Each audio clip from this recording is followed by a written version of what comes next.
First of all, congratulations to Coach Freeman and Notre Dame. He's got a heck of a team, and what a football game that was out there tonight, and what a great environment. So congratulations to them, and heck of a game.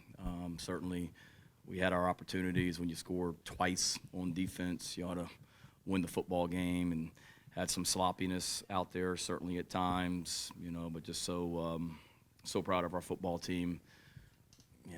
Played with, I think, 12 guys tonight on offense and defense that played against Clemson that didn't play tonight. So for us to be down that many players and for those guys to play their butts off like they did and leave everything out there like they did, I'm really, really, really proud to be their coach. And just the fight, we just sit it in the locker room in there. We got a hurting group of guys that left it all out there and played for one another, and it's special what we have in that locker room, and very few teams, I think, I don't know, it's just unique what we have. Certainly want to thank our fans that made the trip down here to Jacksonville, and Greg McGarity and the Gator Bowl, and the week they put on for us. We had a great time. Not the outcome that we wanted, but what an environment that was out there tonight, and so thankful for our fans and the way they traveled down here. We got the best fan base in the country, and they showed it as well. Questions? Shane, after Xavier's second touchdown, the offense seemed to kind of bog. I think 4 drives with minus 14 yards.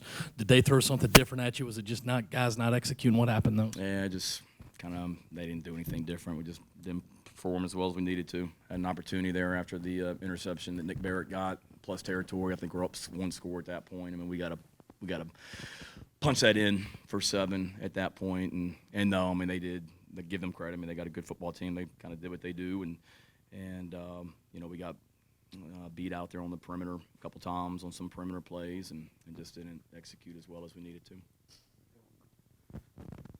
From the press box, it looked like Freddie was calling plays for you guys.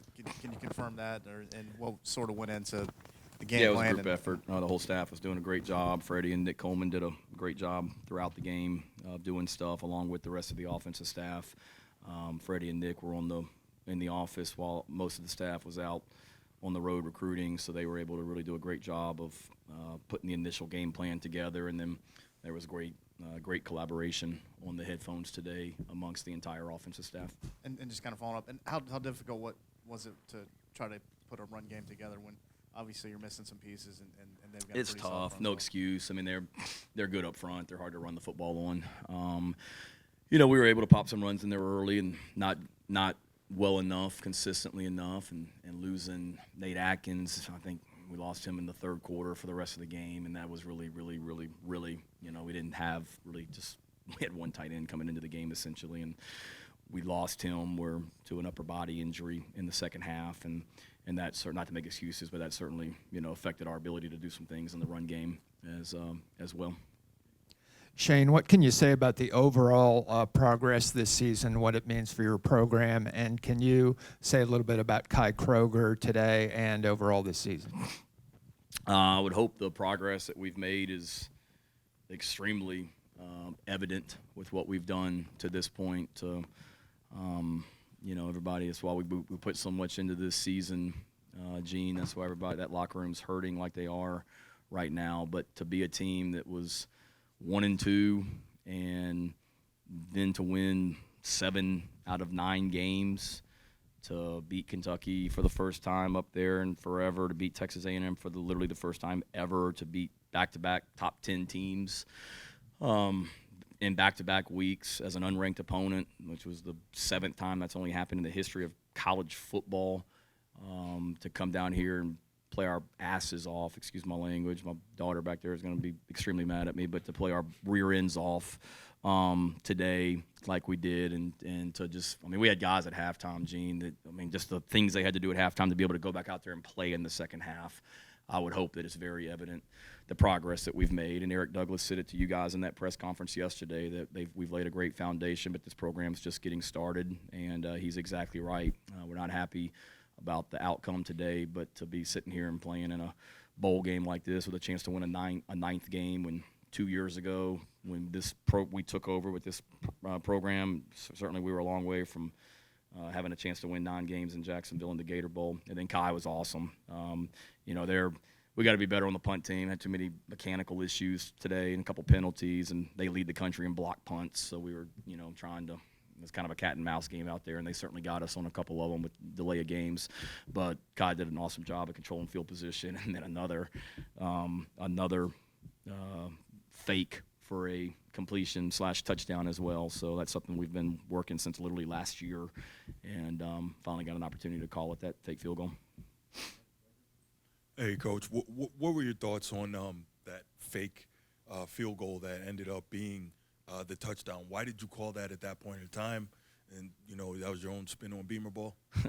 Yeah, it was just something that we had some options off that play and something that, we felt good about going into the game. I just felt had some momentum and I forget what yard line we were on, but there was a little bit of wind out there and had confidence in Mitch, being able to hit a field goal there, no question about it, but just something that we felt good about. And Kai's got some options off the play based on how they cover it. And we got some pretty good athletes out there, and Hunter Rogers and Mitch Jeter both, and Kai's got a great feel for it. So really just, wanted to be aggressive coming into this game, and that was an opportunity for us to do something. And we knew special teams was going to be key in this game. I mean, they had a huge play on the fake punt, and we certainly had some opportunities to do some things as well and didn't get it done. Two for you, but it seems like the wide receivers and defensive backs played a lot of young guys there. How do you feel like that those two groups played with so many young guys, and can you kind of take me through the end of the first half, the big 30-yard swing with the 2 penalties there, and what happened? Yeah, we certainly played some really, really young guys on the perimeter on defense. I mean, Keenan Nelson was a guy that had already played at all this year, and he started today at nickel.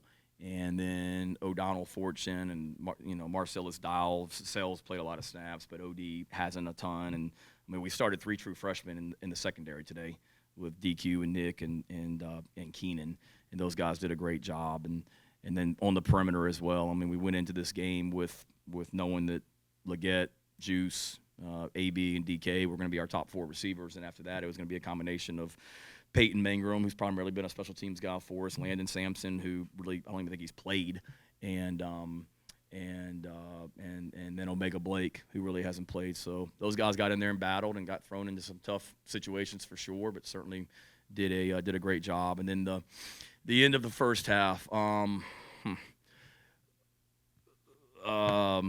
had a return where obviously we got a great stop. Awesome job by our defense getting a stop. We got them backed up. Got a chance now for field position, and had a return that, DK's faking like he's catching the ball and trying to draw some guys up there, which we did.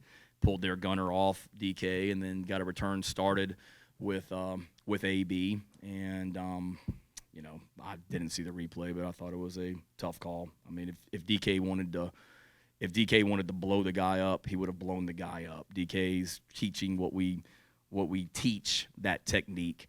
And, I was told it was a blind side block, which, maybe it was, I don't know. But I saw DK trying to be a smart football player and not blow the guy up and kind of throw his back into it just to keep from getting a penalty. And then I've got to be better. Can't cost us 15 yards there with a penalty. Thank God for John McDade and the SEC and the officiating crews we have in that league. I'll say that. Disappointing about some things that happened. A couple of those guys did our bowl game last year as well. So, I'm so thankful for John and his leadership in our conference. I'll say this, I don't believe I deserve to get a flag. I hate to see it sometimes when officials try and make the game about them. And I'll be honest, I think a couple times in the first half that took place. We got talked to more in 30 minutes than we did 12 games in the SEC this season. And the group of guys that were on our sideline in the second half, awesome, professional and all that. First half, disappointed with some things, but again, I got to be better. I can't get us 15-yard penalties, and I told the team that at halftime. Kind of going back to the big picture, you've been part of a lot of teams more than 20 years in coaching. When you think of this team, 2022 South Carolina, what are you going to remember most about this season, just in general? Oh, man. just so many memories. And I know I told you guys, and y'all thought I was, like a broken record every week, but they came, they love to work, they love each other, they care about each other.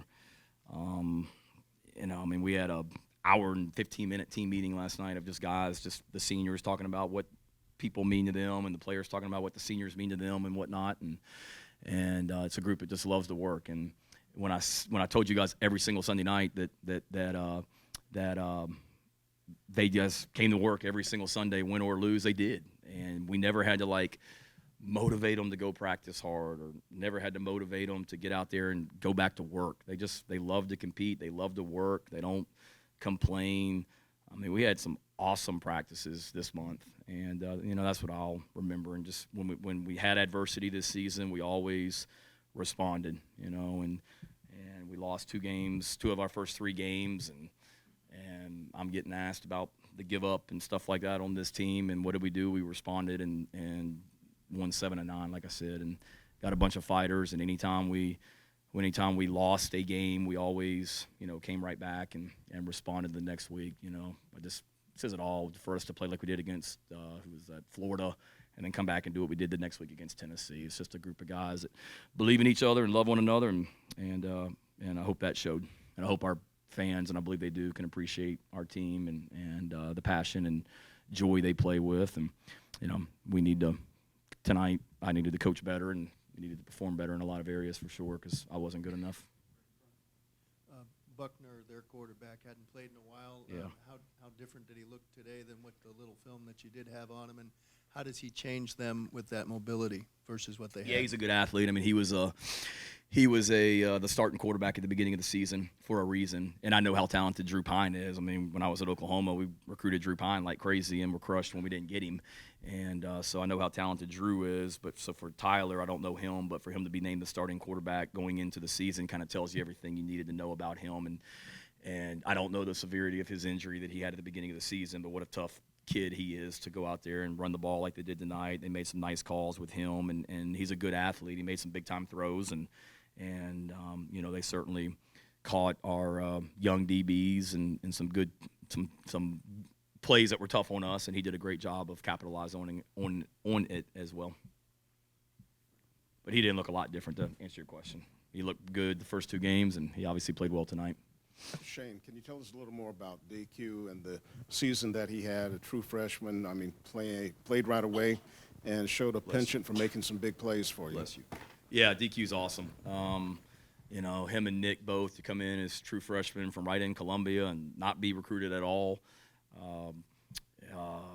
They're awesome. And, DQ's a guy, he's a smart kid, Rick. He played nickel throughout the season. He played safety today. He was starting on special teams today.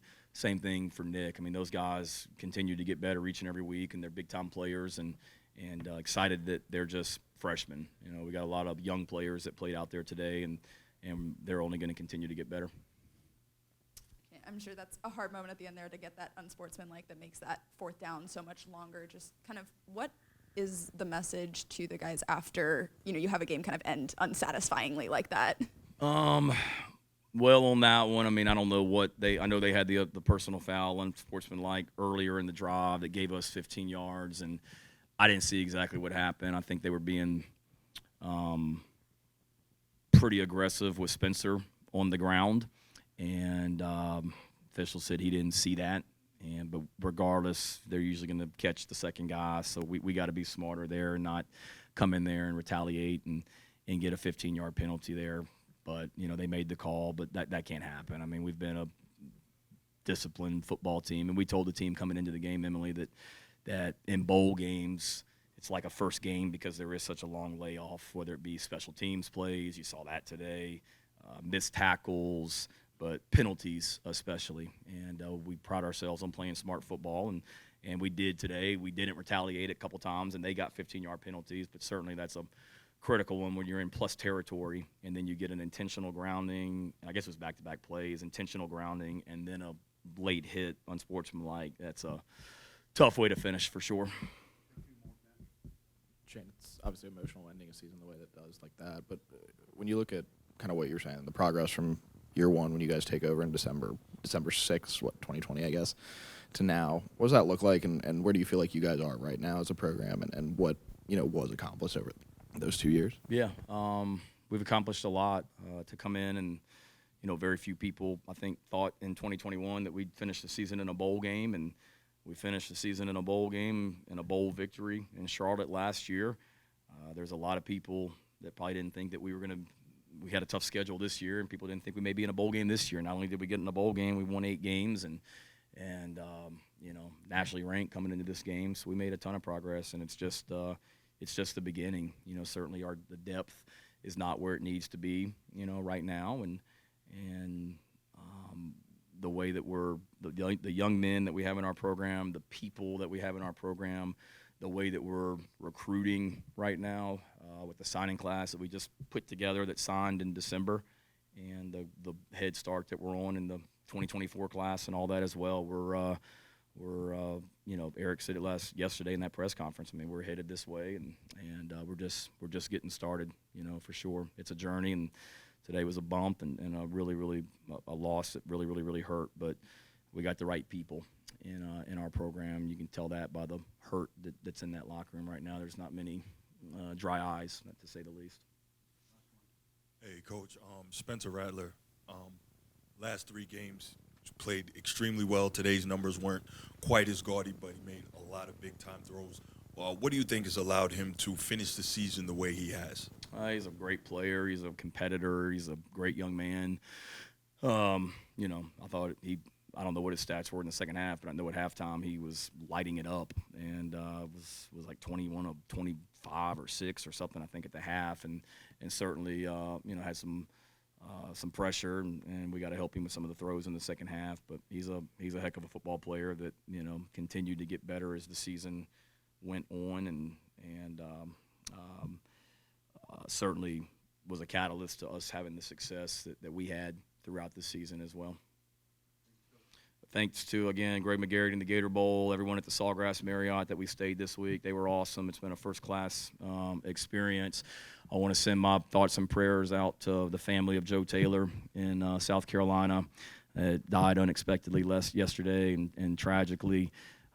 Somebody that has done so much for the state of South Carolina, somebody that's done so much for the city of Columbia, lives around the corner from me, and is a great friend and a great Gamecock. So talked to his son today and told him that we were going to try and get him one tonight, and we weren't able to get it done. So hate that, but thinking of he and his family as well, and hope all Gamecocks are also. And thanks to all of you. I know there's some new faces, but want to appreciate all the beat people that cover us and have to spend time with me every Sunday on a teleconference, and every Tuesday in the press conference, and every post-game deal like this. Appreciate the sacrifices that you guys make and the hard work that y'all put in throughout the year as well. So God bless. Everybody travel safe, and go Gamecocks.